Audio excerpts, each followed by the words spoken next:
길르앗 사람 바르실레가 왕이 요단을 건너가게 하려고 로글림에서 내려와 함께 요단에 이르니 바르실레는 매우 늙어 나이가 80세라 그는 큰 부자이므로 왕이 마하나임에 머물 때에 그가 왕을 공개하였더라. 왕이 바르실레에게 이르되 너는 나와 함께 건너가자. 예루살렘에서 내가 너를 공개하리라. 바르실레가 왕께 아뢰되 내 생명의 날이 얼마나 있사옵겠기에 어찌 왕과 함께 예루살렘으로 올라가리이까. 내 나이가 이제 80세라 어떻게 좁고 흉한 것을 분간할 수 있사오며 음식의 맛을 알 수 있사오리이까. 이 종이 어떻게 다시 노래하는 남자나 여인의 소리를 알아들을 수 있사오리이까. 어찌하여 종이 내 주 왕께 아직도 누를 끼치리이까. 당신의 종은 왕을 모시고 요단을 건너려는 것뿐이거늘 왕께서 어찌하여 이 같은 상으로 내게 갚으려 하시나이까. 청하건대 당신의 종을 돌려보내옵소서. 내가 내 고향 부모의 묘 곁에서 죽으려 하나이다. 그러나 왕의 종 기맘이 여기 있사오니 청하건대 그가 내 주 왕과 함께 건너가게 하시옵고 왕의 처분대로 그에게 베푸소서 하니라. 왕이 대답하되 기맘이 나와 함께 건너가리니 나는 내가 좋아하는 대로 그에게 베풀겠고 또 내가 내게 구하는 것은 다 너를 위하여 시행하리라 하니라. 백성이 다 요단을 건너매 왕도 건너가서 왕이 바르실레에게 입을 맞추고 그에게 복을 비니 그가 자기 곳으로 돌아가니라. 왕이 길갈로 건너오고 기맘도 함께 건너오니 온 유다 백성과 이스라엘 백성의 절반이나 왕과 함께 건너니라.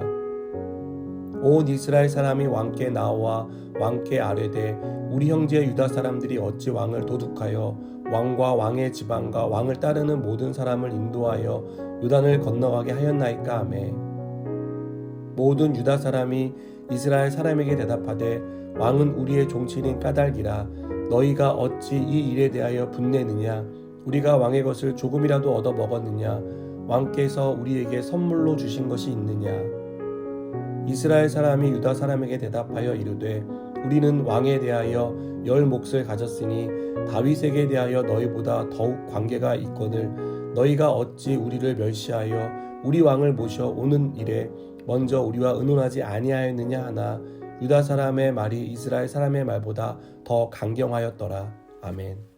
아버지 다윗을 반역했던 압살롬이 죽고 유다와 이스라엘 여러 지파들은 피신했던 다윗을 황궁시킬 계획을 세우게 됩니다.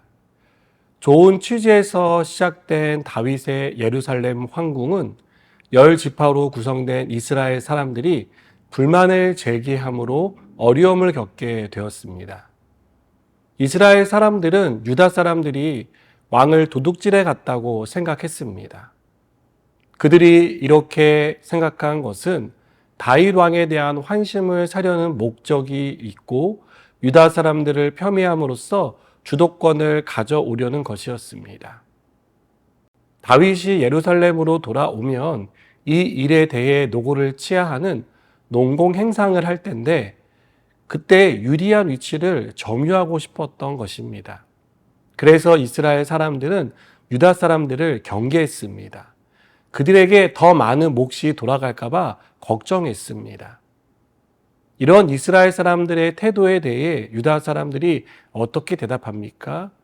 유다 사람들은 다윗 왕으로부터 무엇을 받으려고 그렇게 한 것이 아니다라고 말합니다. 무엇을 바라거나 기대한 것이 아니라 다윗이 같은 지파이기 때문에 특별히 열심을 낸 것이라고 설명합니다. 그러나 유다 사람들의 대답에도 불구하고 이스라엘 다른 지파들은 강경한 태도를 보입니다. 이 사건은 단순한 싸움이 아니라 정치적인 세력 싸움이었습니다. 다윗이 이룬 통일 왕국은 겉으로 보기에는 완전히 통일된 나라였지만 그 속은 여러 지파 간의 이해관계가 얽혀 있었다는 것을 이 일을 통해 알 수 있습니다. 우리는 오늘 본문을 통해 두 가지를 생각해 볼 수 있습니다. 첫째는 누구 편에 서 있느냐 하는 것입니다. 오늘 본문에 나오는 유다 사람들과 이스라엘 사람들은 다윗 왕을 예루살렘 성으로 황공시키자는데 뜻을 같이 합니다. 그러나 이렇게 좋은 취지에도 불구하고 이스라엘 사람들 가운데는 이 일을 통한 보상을 기대하는 그런 마음이 있었습니다.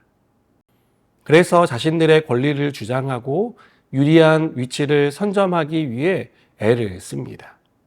이런 마음이 다윗과 유다 사람들과의 관계를 시기하게 만들었고 갈등을 야기했습니다. 이스라엘 사람들은 온전한 의미에서 다윗 편에 선 사람들이 아니었음이 밝혀졌습니다. 그들은 자신들의 수고의 대가를 바라고 다윗을 따랐었고 그것이 주어지지 않을 때 다윗을 떠났습니다. 동기 자체가 순수하지 않았다는 것입니다. 이 사건은 우리에게 하나님 앞에 서는 우리의 동기를 생각하게 합니다.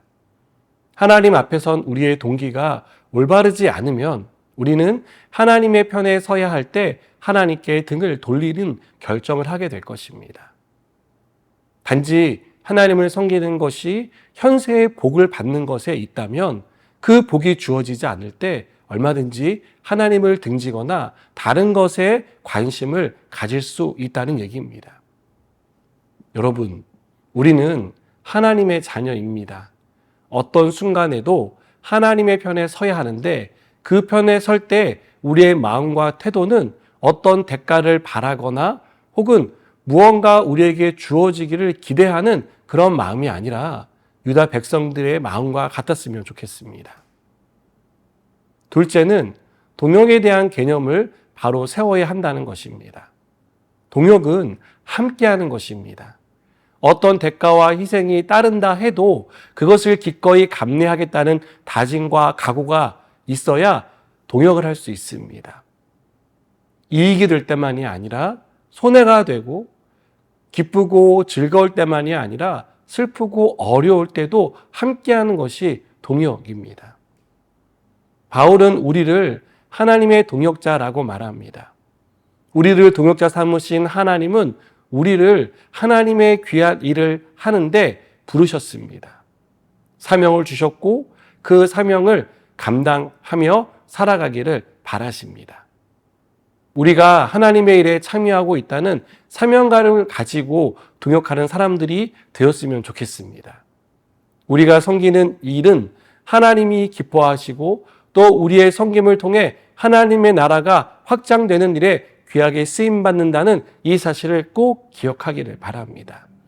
그래서 사람에게 받는 기쁨이 아니라 하나님이 주시는 기쁨으로 충만해지는 저와 여러분 되기를 축복합니다. 기도하시겠습니다. 하나님, 우리가 하나님을 순수한 마음으로 믿음으로 또 하나님의 일을 우리에게 맡겨진 사명을 따라 살아가는 귀한 하나님의 동역자가 되게 해 주시옵소서. 예수님의 이름으로 기도드립니다. 아멘.